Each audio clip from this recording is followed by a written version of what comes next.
So my name is Dan Funston. I'm the superintendent here at Concord Community Schools. I've been here for, I think, going on about 15 or 16 months. And I can't tell you how proud I am to serve this community as superintendent. I come from a family of coaches and educators. My father's a carpenter, and came from a wide range of experiences. Being a superintendent is not only a dream come true for myself, but for my family as well too. And more importantly, being the superintendent of a great school district like Concord Community Schools is something that I'm extremely proud of. I try not to let my pride get in the way of things too much, but that's something I'm really proud of. So thank you for that opportunity to serve this community. So we'd like to start out tonight with just one big thank you. In 2014, the taxpayers, the community in Concord School District approved a referendum at a time when things, I wasn't here, but I know things were bleak. Financially, a lot of changes had happened at the state level. I've seen newspaper clippings about lack of transportation being able to be offered and all kinds of things that could have happened back in 2014. But because of the support of the community, a lot of good things have happened for our kids. We've been able to, support everything that's up here: technology, athletics, our police force, STEM opportunities for our students, for the performing arts, a lot of programs that we've been able to support our students with this referendum money. And I hope tonight to share with you how that money's been used and how that money will be used in the future. Mr. Wagner. So the referendum, as Mr. Funston's been saying, really was an important event for our students, for our school, for our community. But most importantly, it created amazing results. Since 2014, our students performed in the 93rd percentile of academic growth. That means our students grew academically more than almost 9 of 10 school districts in the state of Indiana. It was truly a transformational event for our district and a pivotal moment in the lives of 5,000 students. Thank you. So back when I was a middle school student back in Lowell, Indiana, I remember sitting in front of a television and watching the state finals game on a black and white TV with my friend Danny Martin. Remember that specifically. Ever since that moment, the crowd support that Concord had that night, everything about Concord, okay, at that time, gave me a feeling like Concord is a place where I want to be. Proud traditions, and since then, I've only learned more about the excellent programs that Concord has, including our performing arts, all of our athletic teams. I think as a community, we can be proud of what we put out there. Now, all of those things happened under a funding model that was much different. If you were around in 2014 and you heard Mr. Stubbs talk about the need for the referendum, that was a time when, in the 1990s, Concord was well above average in the amount of dollars they received to educate students prior to that time. A lot has changed since then. State took over per student funding was one thing that happened, and our state funding is below the state average, which makes it hard to do things. The other thing that happened is the property tax caps came into place, and it does not impact every school district or every community the same. It impacts us more than anybody in the county and anybody in the conference. So that passing of that referendum in 2014 was critical to us being able to continue to provide these quality opportunities for our students. So I'm going to go in a little bit on the funding system in Indiana. In 2019, the funding was shifted a little bit. We now have 2 barrels of revenue that comes in that serves the programs, the people, the things that we are able to do for our kids come from 2 barrels. First one is the education fund, and that is all the state money that comes into the school district. And that's from state income tax, state sales tax, a little bit of our gaming tax comes into that. But that's where we make things happen in the classroom.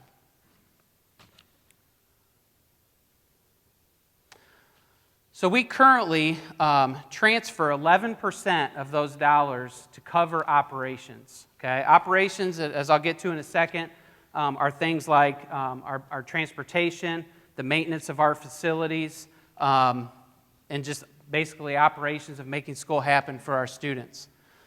That 11% that we transfer is less money transferred over than 75% of the districts in Indiana.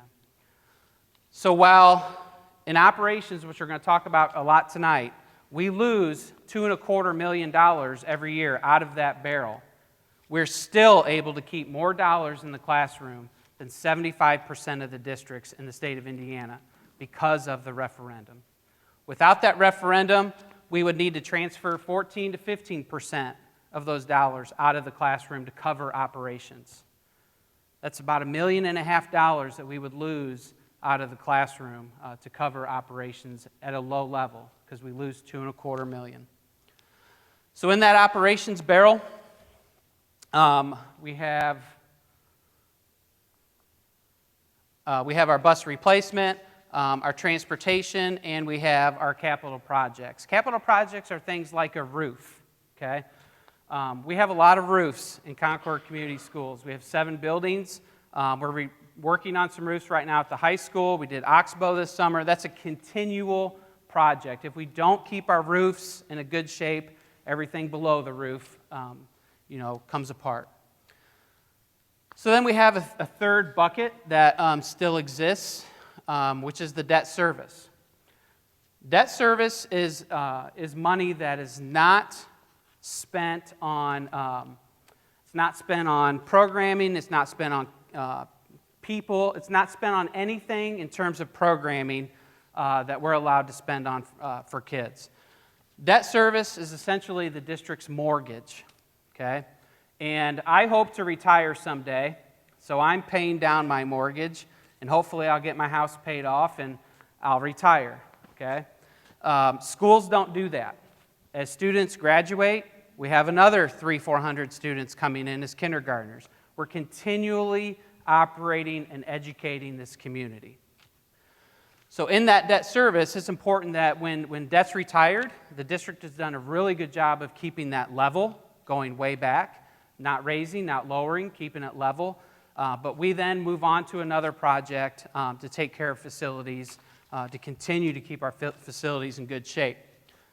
I recently was asked, do we ever go a year and just save up some money and not pay for any facilities? You're not allowed to do that in Indiana. Indiana is one of the few states where the money that comes from debt service has to be spent that year, okay?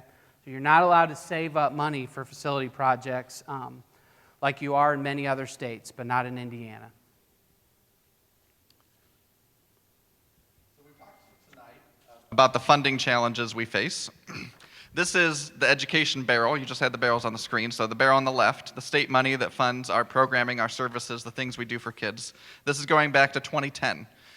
If you did the math, you could see that we've only seen an increase of 1/3 of 1% in funding since 2010, and this is per pupil, per student funding. If this would have kept pace with inflation, this year we would have received an additional $4 million, and the referendum wouldn't be necessary. I also want to point out in 17, 18, and 19, you can see a pretty significant drop in funding. There are some things happening at the state where they were redoing some funding formulas. That drop in funding could have been catastrophic to Concord. It was catastrophic to many school districts. Because we had the referendum in place, we didn't have to lay off huge amounts of people. We didn't have to slash programming. We didn't have to expand bus routes. It was really a game changer for us as a district to keep things moving in the right direction. This digs into it kind of district by district. This is a graph of every single school district in the state of Indiana. And some districts, Zionsville, for example, is there at the bottom at $5,747 per student, with Gary near the top, almost $8,000 per student. You can see Concord coming in here below the state average at $6,286. Remember, Mr. Funston talked earlier, we used to be winners. Now we're below average in terms of state funding. If we were simply at the state average, that would be another $819,000 in school funding. All of the districts you see up here have one thing in common, and that's that they have a general fund referendum, with the exception now of Elkhart, which is falling off. We're going to speak tonight about why we think Concord is uniquely positioned to need a referendum. And we'll get into that here in the next couple slides.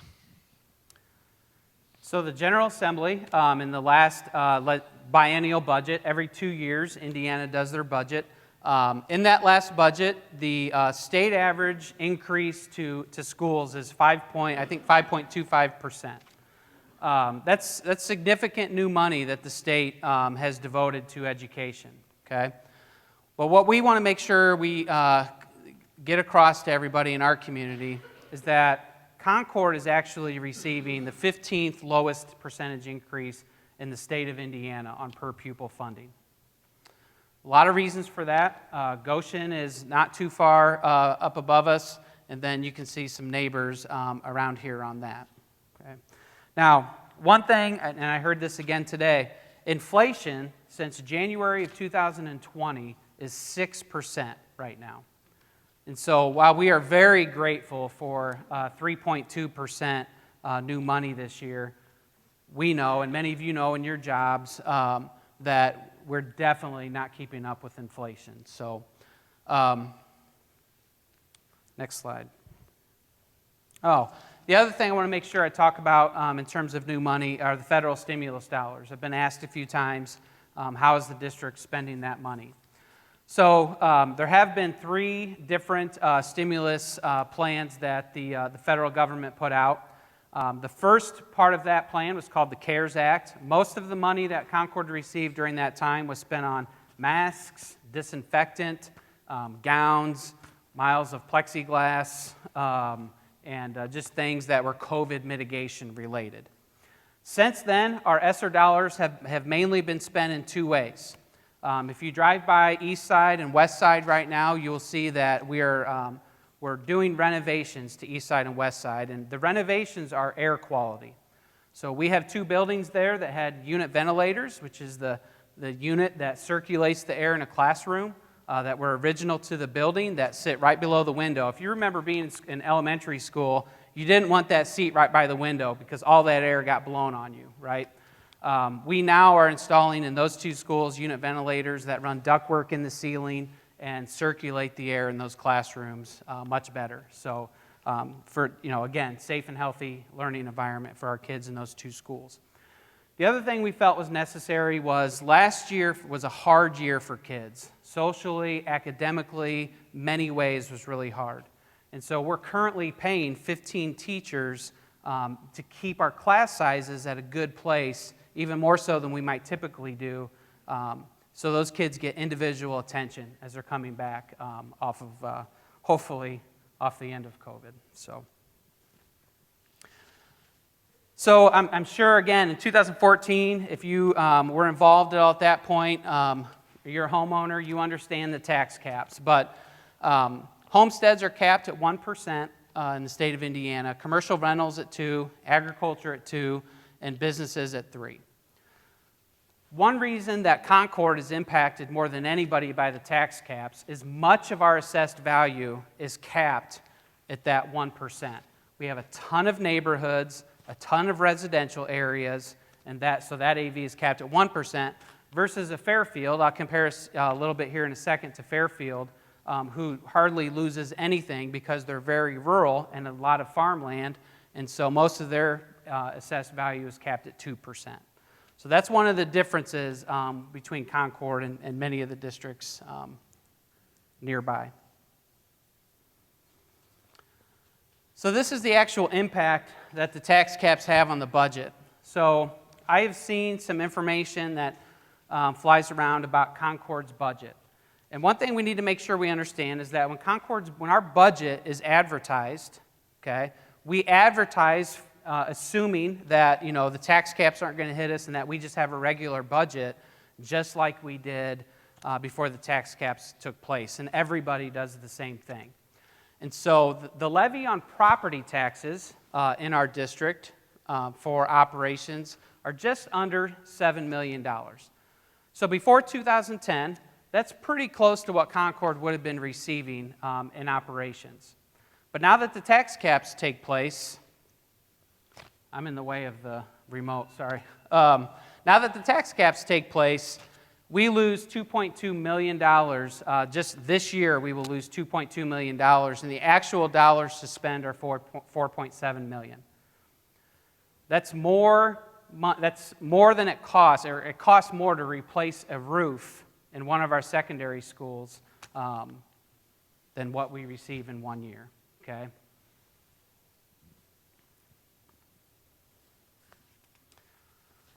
So this is a history of tax caps in Concord. You can see there in 2013, right before the district decided to ask for this initially, Concord was losing close to $4 million to the tax caps, which is significant dollars. It's gone up and down. In 2018, a protected tax waiver was put in place that has lowered that to about $2.25 million right now, as I explained earlier. But in 2023, that expires. And so we're expected to lose close to $4 million again starting in 2023, which is at the same time that all the federal stimulus dollars expire as well.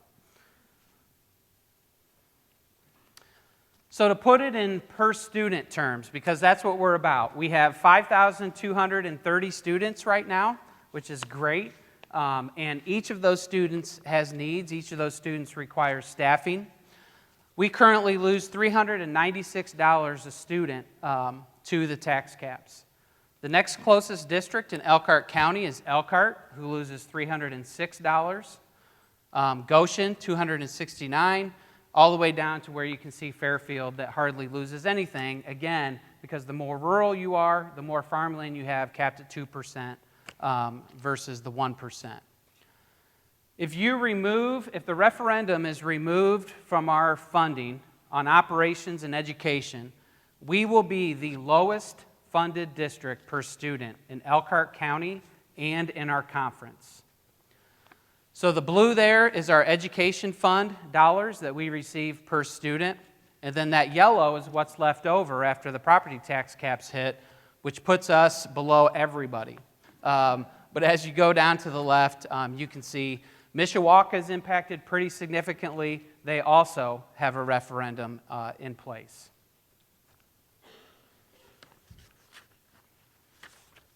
So those two things are really Concord specific. And just to reiterate, we lose more money in the tax caps than anybody around us, and we are funded lower than anybody around us. It's a double whammy. Now, we have other challenges, and this one isn't unique to Concord. It's not unique to Elkhart County. It's not even unique to the United States. But there is a severe labor shortage right now, and labor costs are going up. By the way, Mr. Boyer is right here. He's our HR guy, so if anybody wants to apply to work for Concord Schools, he's the man to talk to. Thank you for being here tonight. You didn't know it was a job fair.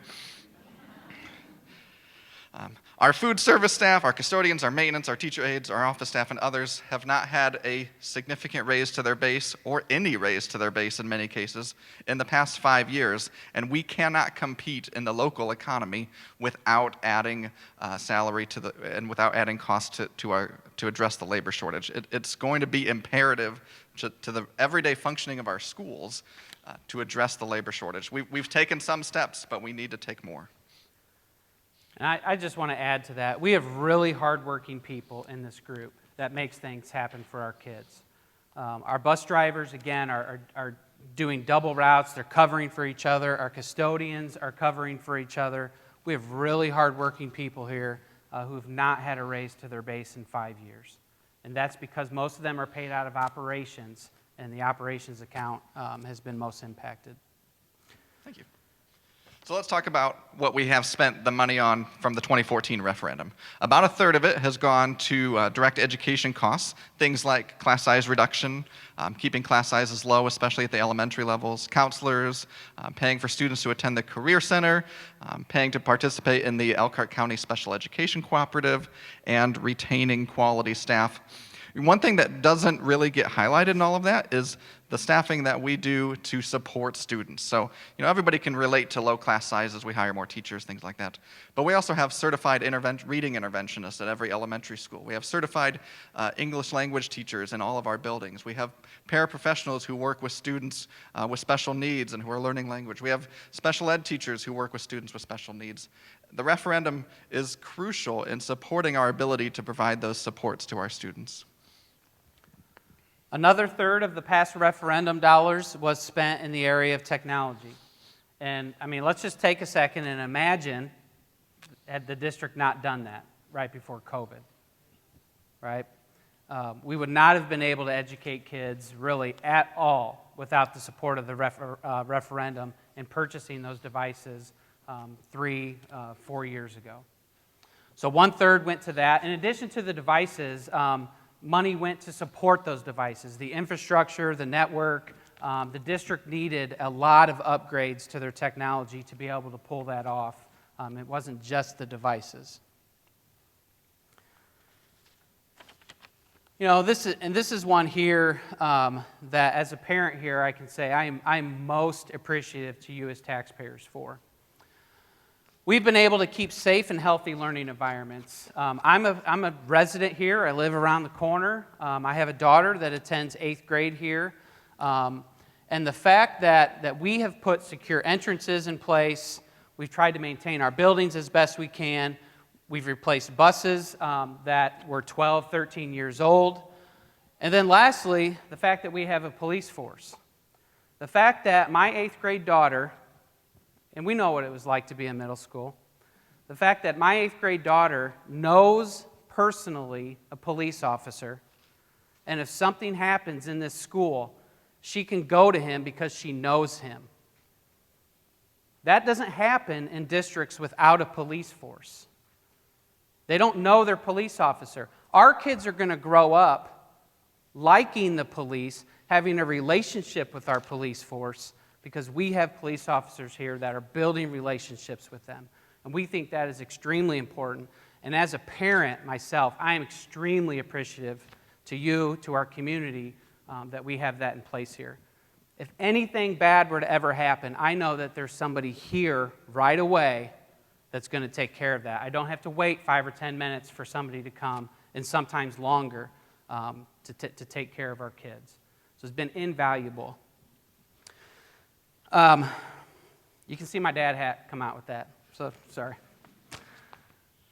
Mickey, go ahead. If taxpayers, if the voters approve the new referendum, which by the way, we're asking for a 20% lower rate. The previous referendum is at 40 cents per $100. We're asking for 32 cents maximum per $100. We want to continue to do many of the same things. We want to continue with small class sizes, especially at the elementary grades. There's really clear research that shows investment in small class sizes in K1 and 2 pay off for those kids that year directly and the rest of their school career. The learning that happens there is so crucial that when you make an investment that young, it pays off for 13 years.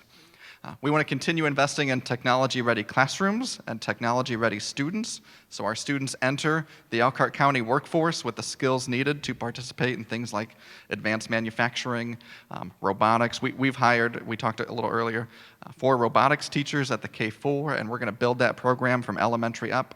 We think these skills are not just important for our students, but important for our local economy as well.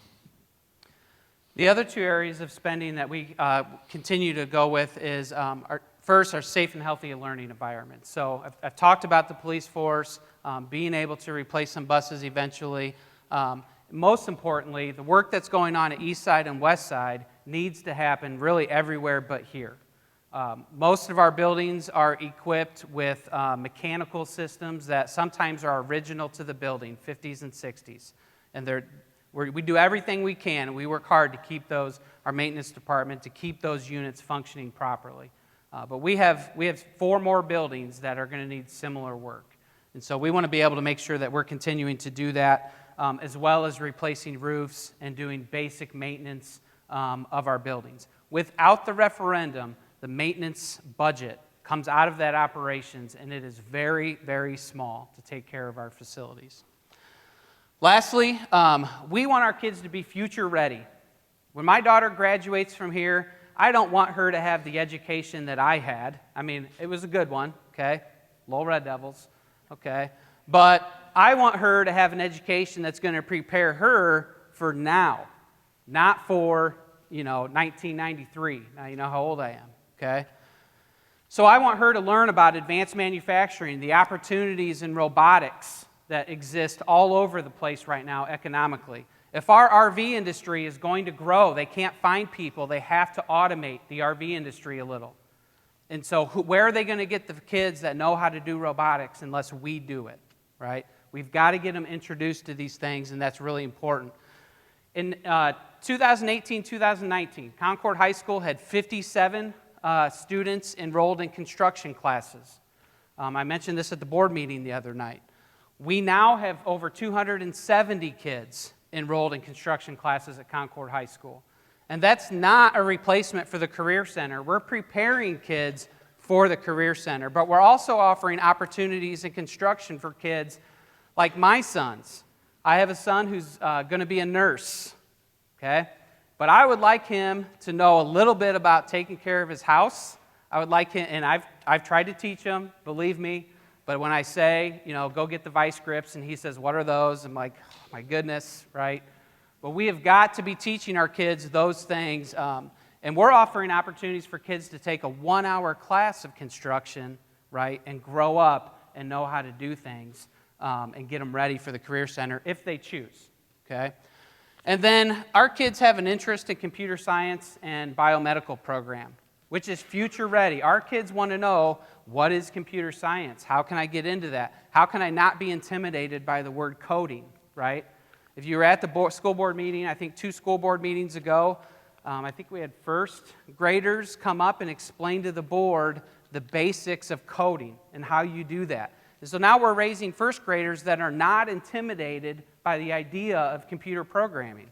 Imagine that, right? We had an Apple IIe when I graduated, and I didn't know how to put the floppy disk in, okay? A lot has changed, and we want to make sure that our kids are prepared for that future again. And then biomedical is just an area that we have a ton of interest in. At the high school, they're asking our counselors for these classes. They know that it's an expanding field, and so we want to be able to use these dollars to prepare kids for that.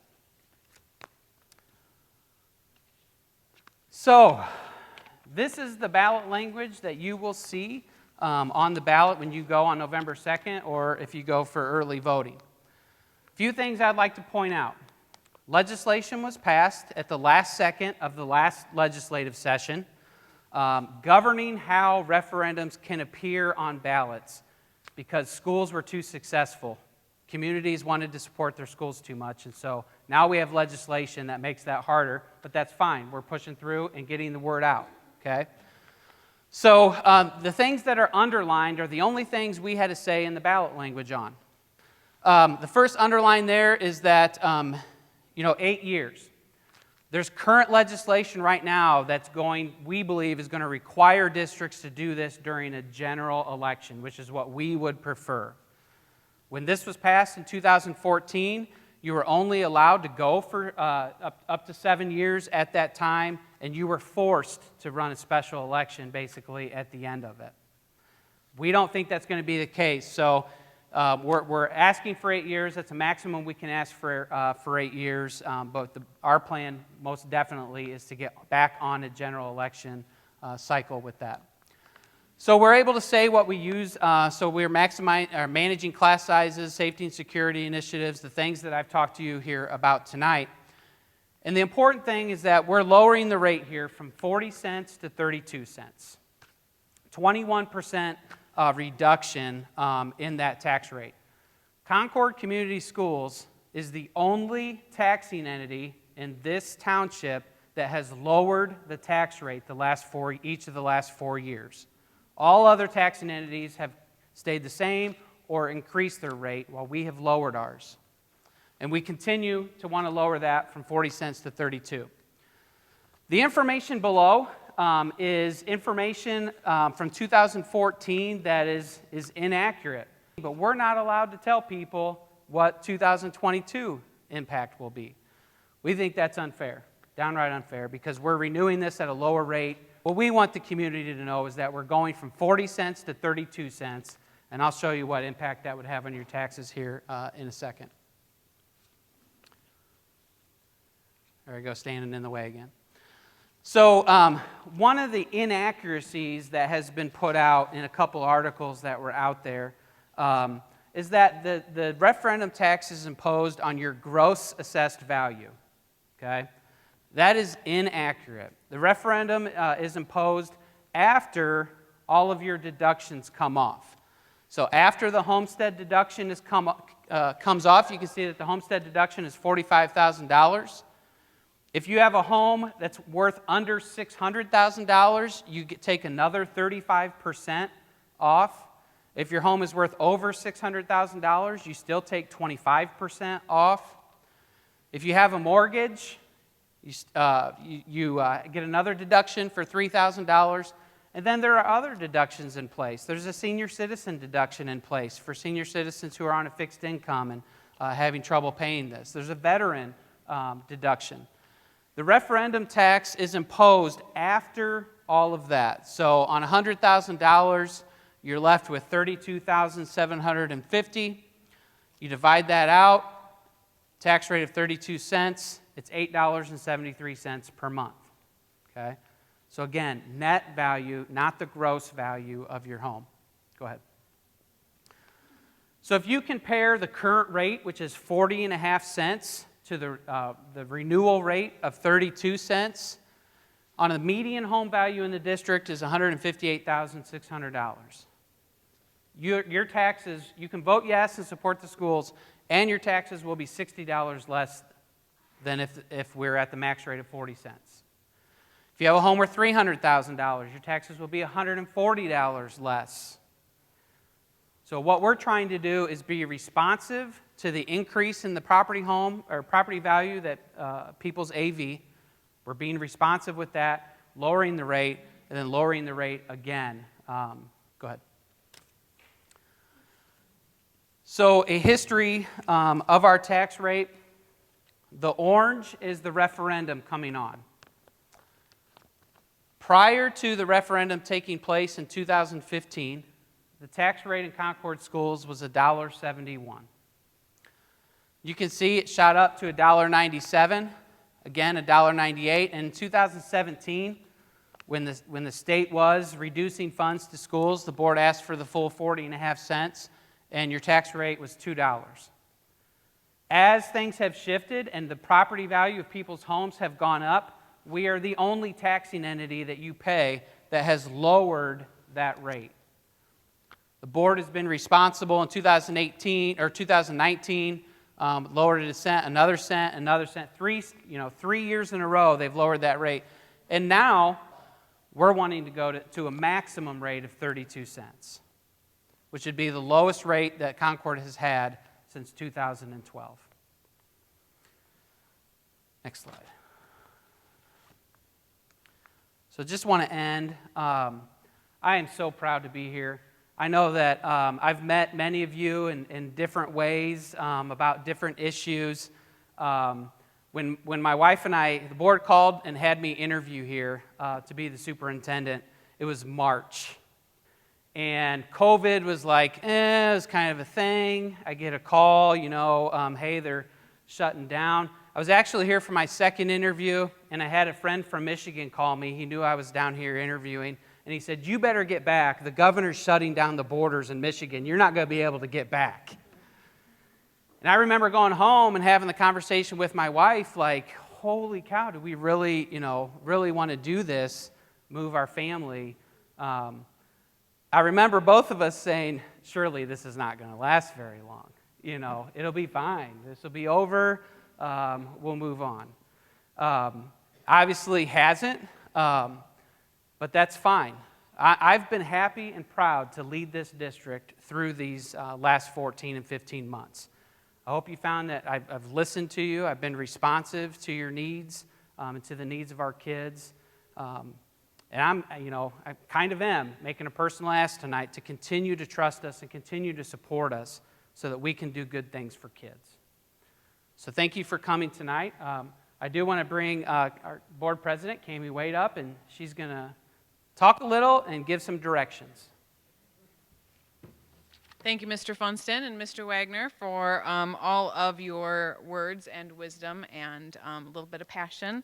So that was super great to see. As Mr. Funston said, I am Cammie Waite. I am president of the Concord School Board of Trustees. And you as a community have a really important decision ahead. We want to make sure that tonight you have the opportunity, that we have the opportunity to hear your reaction to all you have seen and heard. The community supported the referendum in 2014. Funding our schools we've received the result of the yes vote that has allowed us to weather the unpredictable state funding and property tax caps. Over the 7 years of the referendum, academics improved dramatically, more opportunities were created for students, and the tax impact, as you just saw, has gone down. The school board has managed the school's tax rate so that today the rate is lower than it was before the referendum passed in 2014. This decision is an opportunity for the voters to decide what they want the future of Concord schools to look like. Now I'm going to explain a little bit of how tonight is going to work. We want to make sure that everyone here has the opportunity to voice their ideas and concerns. In a moment, you will be directed to some tables behind you. I think there's even some overflow out into the hallway. At the tables, I want you to think about how you would respond to a few questions such as, is the learning environment of our students worth the relatively small investment to ensure class sizes remain small? Is the proposed centered on students? Forgive me.